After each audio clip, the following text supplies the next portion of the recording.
Now, the rest of the story.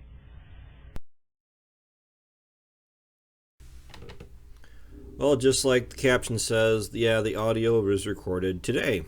And this is some old footage that I took when I went and spread fertilizer down at the valley.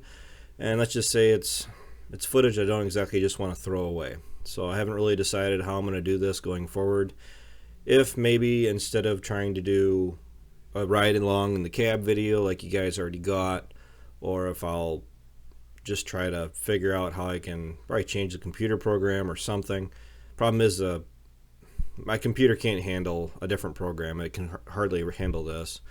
So I have to figure out how I'm going to be able to take action footage of everything going on versus the ride-along videos that I do, because people tend to like riding along in the cab and talking like you guys are just riding along with me. So this part of the video was actually sped up about 8 times of the normal run. It took about 16 minutes overall is what the video says.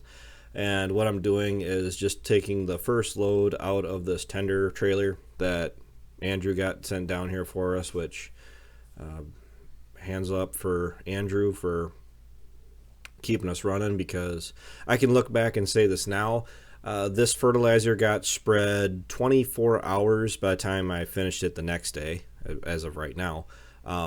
We ended up getting about 4 days of on and off rain, and then ultimately about 5 days after I got done spreading it, we got just over an inch. Well, it was inch and a tenth is what the landlord said. This is what the field looks like. This is the neighbor's field before I spread any fertilizer. This is the first night. Everything was greening up. The place on my neighbor's here, you can see the fence line, hadn't had any fertilizer on it the year before. The main field or the main farm, this has had dry fertilizer on it. I sped this clip up just a little bit too. I think this is ×2 or ×4, just because it was a I don't know, happy accident. I'm actually going a lot slower because hills, as you can kind of see. That's why I'm really just posting this video too. I mean, I don't want to waste the footage, don't get me wrong, but you guys trying to give an appreciation for how steep these waterways are.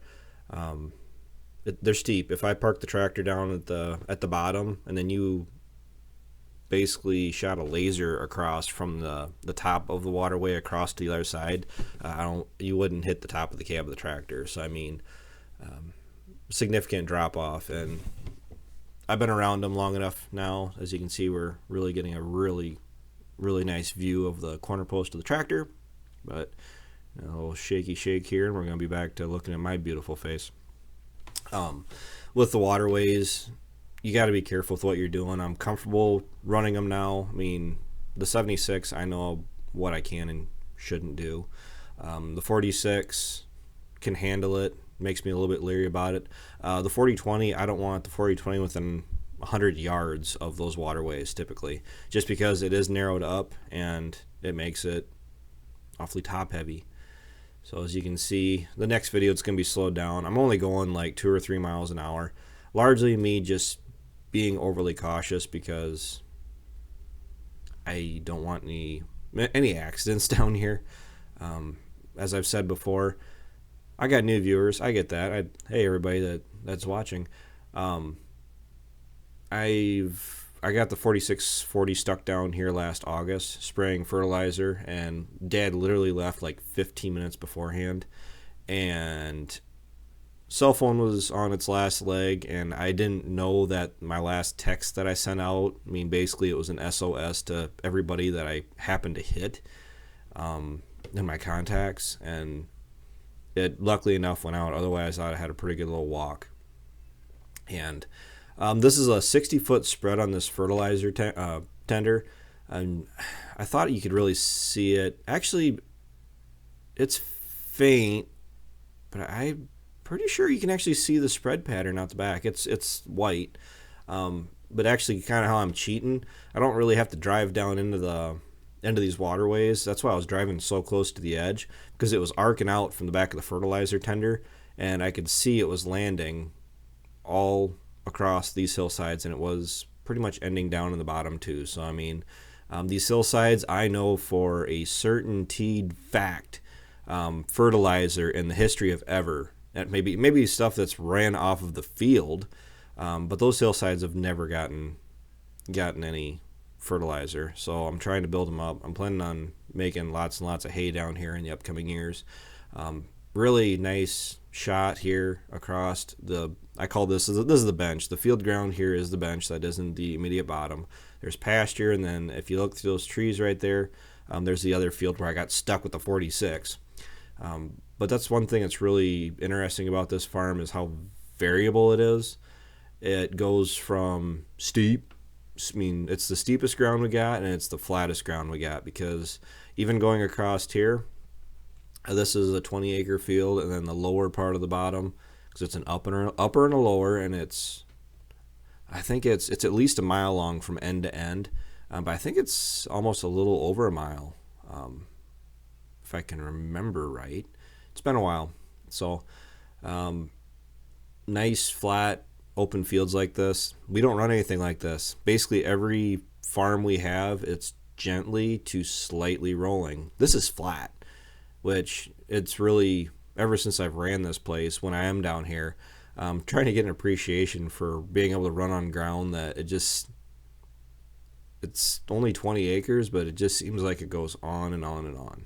So I got a little over 100 acres. It's 115 for certain, including waterways and all that I'll be making this year.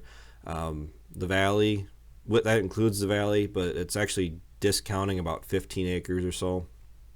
That's just dependent on how soft it is, because first cut, if we've had a lot of rain like what we do right now, my brain kind of shorted out a little bit, and I wasn't thinking.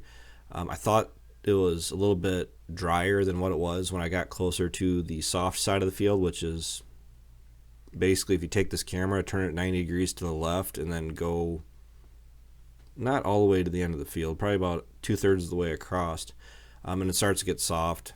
And luckily for me, I didn't see it as it was happening, but I looked back and then panicked.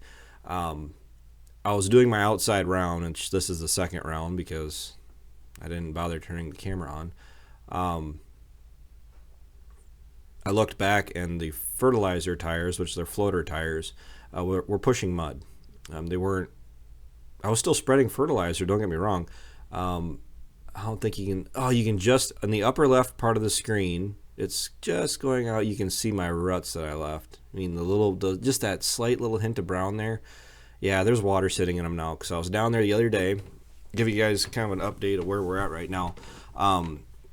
I went through and I did boundaries on everything. So the gator, I already took the monitor out, the harness out, got them all back in the 4640, and back into all the wiring back in and the monitor set up. I'll have to show you guys that video on the 46 as far as where I move the monitor. It's more in your face, which might get kind of annoying, but at the same time it is off to the side, as opposed to with the switches and everything that are on it. Oh yeah, there's a very good look at the ruts. So yeah, there's water in them right now. I mean, we're two farms, I don't even know if you want to call them farms, from the actual Mississippi River. So that's why I was really leery about spreading this fertilizer, because I didn't want to run the risk of it flooding, which it did last year, which it was a gradual flood. It wasn't a running water, but I don't want to put this fertilizer on it and then not get the benefit of it. Is this going to make a huge difference this year? Yeah. It was a huge difference last year, which I don't know if anybody really saw that, or I mean, I don't know if you could really even, if you went back and watched all my videos, cutting and making the hay at the valley, I mean, you almost have to go back and look at How Farms Works videos, and watch those to really get an appreciation for how much less material was there last year. And man, am I really out of, I'm sorry guys, I'm actually kind of ready to talk. This is the end of the video already, so I'm sorry about that. More videos to come. Probably the last real videos you're going to see down at the valley. I bought a sprayer for the UTV. Yep, for the UTV, because I'm going to do some spot spraying. I don't need to cover the whole farm, and The UTV is lighter than the 4640 3-point mounted sprayer. Other than that, I don't plan on doing much more video, and I gotta get going. So take care, take it easy, keep in touch, stay tuned for the next video.